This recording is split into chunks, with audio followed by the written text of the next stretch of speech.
Israel और America के बीच में क्या सब कुछ ठीक नहीं है? हाल ही में आई रिपोर्ट्स में इजराइल के लीडर्स ने अमेरिका को लेकर कई कमेंट्स किए हैं।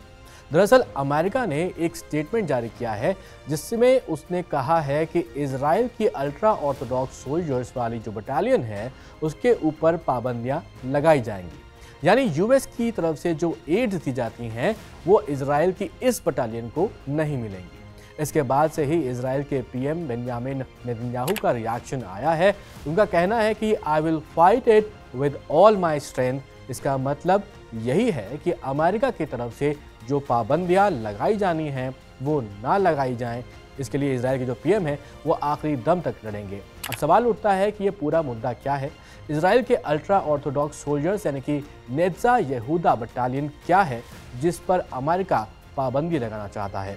किन वजहों से अमेरिका इस बटालियन पर पाबंदी लगाने की बात कर रहा है और जिस कानून के तहत पाबंदियां लगाई जानी है यानी 1997 का लीही लॉ, ये क्या है? इस वीडियो में तलाशने की कोशिश करते हैं इन कुछ सवालों के जवाब। लेकिन वीडियो में आगे बढ़े उससे पहले आपसे एक रिक्वेस्ट करना चाहेंगे कि आप ज़रूर हमारे चैनल को सब्सक्राइब कर लीजिए। इंस्टाग्राम और फेसबुक पर आप हमें देख रहे हैं तो ज़रूर हमें फॉलो कर लें। मेरा नाम है सैयद सोबान, आप देख रहे हैं स्विच।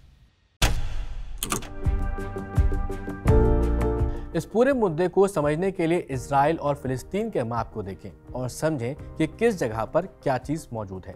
तभी आपको इस मुद्दे को समझने में थोड़ी आसानी होगी। इजराइल और फिलिस्तीन या कहें पैलेस्टीन की जंग नई नहीं है, ये पुराना किस्सा है पूरा। और इसमें आपको बता दें कि यहाँ पर कई समय से, कई वक्त से ये लड़ाई चली आ रही है। लेकिन जब 1948 में इजराइल बना उसके बाद से आज तक यहाँ पर जो कॉन्फ्लिक्ट है वो जारी है। अब जो आप मैप देख रहे हैं उसमें देख सकते हैं कि इजराइल और हमास के बीच में लड़ाई चल रही है। यहाँ पर एक इलाका वेस्ट बैंक का है, एक इलाका गाज़ा का है। तो गाज़ा से ही जो लगातार लड़ाई चल रही है वो इजराइल के बीच में हो रही है और गाज़ा में ही जो हमास के लड़ाके हैं वो मौजूद हैं, ऐसा कहा जाता है।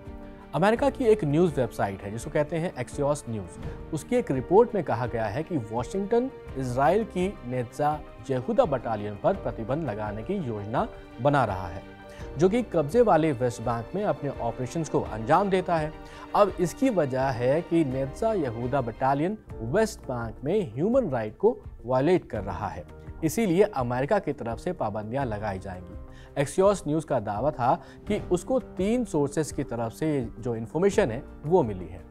अब इस रिपोर्ट में ये भी आपको इन्फॉर्मेशन मिलती है कि अमेरिका ऐसा एक्शन इजराइल पर इसलिए ले रहा है क्योंकि अमेरिका में एक लॉ है जिसे कहा जाता है 1997 का लीही लॉ।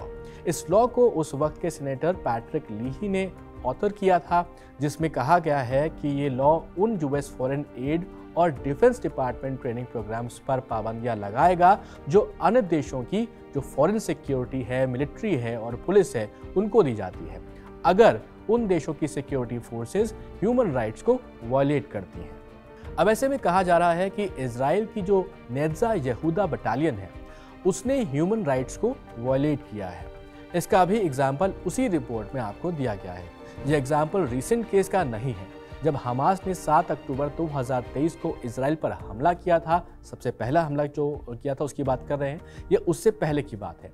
रिपोर्ट में बताया गया है कि जब नेत्जा यहूदा बटालियन के सोल्जर्स वेस्ट बैंक में अपना सर्च ऑपरेशन चला रहे थे तब एक 80 साल के बुजुर्ग उमर असाद जो एक पैलेस्टीनियन अमेरिकन व्यक्ति थे उनकी मौत हो गई थी। और उनकी मौत की वजह थी कि उनको बांध दिया गया था और उनके मुंह पर पट्टी लगाकर या भी जिस तरीके से भी उनको बंद कर दिया गया था। इसके बाद ही उसकी मौत हो गई थी। वैसे इजरायली सेना को आईडीएफ के नाम से जाना जाता है। आईडीएफ यानी इजराइल डिफेंस फोर्सेस। नेत्जा यहूदा भी इजरायली सेना की बटालियन ही है। उस वक्त जब यह मामला उठा था तो उमर असद की मौत पर आईडीएफ ने दुख जताया था और कहा था कि नेत्जा यहूदा बटालियन के कमांडर को फटकार लगाई जाएगी। साथ ही इस केस में 2 सैनिकों को 2 साल के लिए वरिष्ठ पदों पर काम करने से रोक दिया जाएगा, लेकिन उन पर मुकदमा नहीं चलाया जाएगा। उमर असद जिनकी मौत हुई थी उनके लिए इजराइल की तरफ से कहा गया था कि उनकी प्री एग्जिस्टिंग मेडिकल कंडीशन की वजह से उनकी मौत हो गई थी। जैसा हमने आपको पहले ही बताया था कि उमर असद एक पैलेस्टीनियन अमेरिकन व्यक्ति थे और उनके परिवार के लोग अभी भी अमेरिका में ही मौजूद हैं। जिस वक्त इस केस को इजराइल की तरफ से क्लोज करने के बाद कही गई थी, तब परिवार के लोगों ने इसे कंडेम किया था। अब आपको बताते हैं कि नेज़दा यहूदा बटालियन क्या है। जैसे आपने देखा होगा कि इंडियन आर्मी तो एक है, लेकिन बटालियन अलग अलग होती हैं। वैसे ही इजराइल में इजराइल डिफेंस फोर्स तो एक ही है, लेकिन नेज़दा यहूदा बटालियन उसी सेना का हिस्सा है। इस बटालियन को नेहल हरेडी भी कहा जाता है। इस बटालियन में अल्ट्रा ऑर्थोडॉक्स जूइश सोल्जर्स होते हैं। अल्ट्रा ऑर्थोडॉक्स जूइश यानी कि जो सोल्जर्स होते हैं वो अपने धर्म को बड़े ही कट्टरता के साथ फॉलो कर सकते हैं। साल 1999 में इस बटालियन को बनाया गया था, जिसे रब्बी यहूदा अमितल के नाम पर नेज़दा यहूदा बटालियन कहा जाता रहा है। रब्बी यहूदा अमितल एक रिलीजियस ज़ायनिस्ट रब्बी और एडुकेटर थे। ज़ायनिज़्म के बारे में आपको बताएं तो यूरोप में 19वीं सदी में चलाया गया एक मूवमेंट था, जिसमें कि ज्यूज़ यानी कि जो यहूदी हैं उनके लिए एक अलग देश बनाने की मांग की गई थी, और उसके बाद ही इजराइल बना था। अब वापस नेज़दा यहूदा पर आते हैं तो इजरायली सेना इस बटालियन में शामिल सैनिकों को मिलिट्री सर्विस के अलावा अपने धर्म के बारे में लिखने पढ़ने की इजाज़त देता है।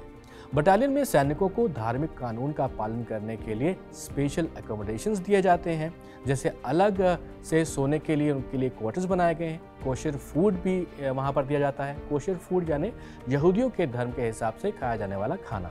इस बटालियन को मुख्य रूप से वेस्ट बैंक में ही तैनात किया गया है। इसके अलावा काउंटर टेररिज्म ऑपरेशन और देश की बाकी सिक्योरिटी मिशंस के लिए भी इस बटालियन को तैनात किया जाता है।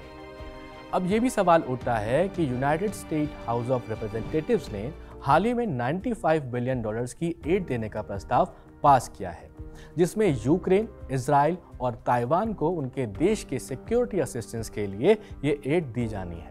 लेकिन इस तरह के रिपोर्ट्स का आना और इजराइल के नेज़दा यहूदा बटालियन पर पाबंदियां लगाई जाने की बात करना थोड़ा शॉकिंग जरूर लगता है। कई जानकारों का मानना है कि अमेरिका में इस साल राष्ट्रपति चुनाव भी होने हैं और अमेरिका की जनता को रिझाने के लिए हो सकता है कि बाइडेन सरकार कुछ इस तरह के कदम उठाने जा रही है। खैर, जो हालिया एड अमेरिका इजराइल को देने जा रहा है उसमें फॉरेन एड पैकेज में इजराइल के लिए $26.38 बिलियन अलोकेट किया गया है, जिसमें कि ह्यूमैनिटेरियन नीड्स के लिए $9.1 बिलियन शामिल किए गए हैं। खैर, ये तो आने वाला वक्त ही बताएगा कि अमेरिका और इजराइल क्या आमने सामने इसी तरह से रहेंगे। आपको क्या लगता है, अमेरिका का जो ये स्टेप है वो इंटरनल पॉलिटिक्स की वजह से लिया जा रहा है? इजराइल से रिश्तों में कुछ जो दूरियां दिख रही हैं वो इसी वजह से है? ज़रूर कमेंट बॉक्स में हमें बताइएगा। ऐसे ही वीडियोस देखने के लिए कीप वॉचिंग स्विच।